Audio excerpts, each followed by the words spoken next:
बबलू हाथी सुबह सवेरे अकेले वन में टहलने के लिए निकला। वह अपने ही धुन में चला जा रहा था। लगता था उसके दिमाग में कोई उलझन है जिसे वह सुलझाने की कोशिश कर रहा था। सड़क पर आगे बढ़ते ही उसके सामने चीकू खरगोश भागा। बबलू का पैर उसके ऊपर पड़ने ही वाला था कि चीकू जोर से चिल्लाया। उसकी आवाज सुनकर बबलू ने अपना पैर पीछे खींच लिया। कहाँ खोए हो बबलू भाई? कहीं नहीं, बस कुछ ऐसे ही सोच रहा था। किस बारे में? तुम जानकर क्या करोगे? शायद मैं तुम्हारी कुछ मदद कर सकूं। तुम तो जानते हो आजकल वन में कितनी चोरियां हो रही हैं, पर चोर का कोई अता पता ही नहीं है। इस बात को लेकर वन के सारे प्राणी चिंतित थे। वे वहाँ खुद को सुरक्षित महसूस नहीं कर रहे थे। अरे चीकू भाई, हम मजबूर हैं। हम चोर को पकड़ ही नहीं पा रहे हैं। वह बहुत चालाक है और अपने काम को बड़ी कुशलता से अंजाम दे रहा है। कहीं कोई सबूत ही नहीं छोड़ रहा। हमारे राजा इस बात को लेकर बहुत चिंतित हैं। यही कारण है कि हम सब इस बारे में सोच रहे हैं। अब तुम मेरी इसमें क्या मदद कर सकते हो? मैं कुछ सोचता हूँ, हो सकता है मुझे कोई उपाय सूझ जाए।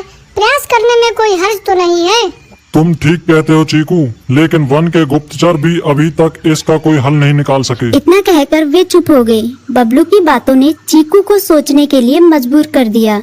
चीकू को उदास देखकर बबलू बोला, तुम अपना मन छोटा मत करो। मुझे अच्छा लगा कि तुमने मेरी परेशानी को समझा। कभी मैं भी इस वन के लिए गुप्तचर का काम करता था।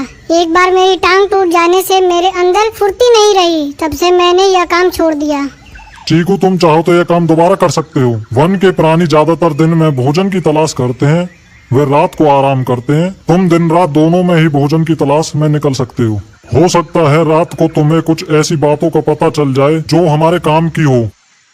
हाँ बबलू, तुम ठीक कहते हो। मैं आज रात को वन में घूमकर इस बात का पता करने की कोशिश करता हूँ। थोड़ी देर बातें करके चीकू अपने बिल की ओर बढ़ गया और बबलू अपने रास्ते चला गया। चीकू के दिमाग में अभी तक बबलू की कई बातें घूम रही थी। उसे समझ नहीं आ रहा था वह बबलू की मदद कैसे करे।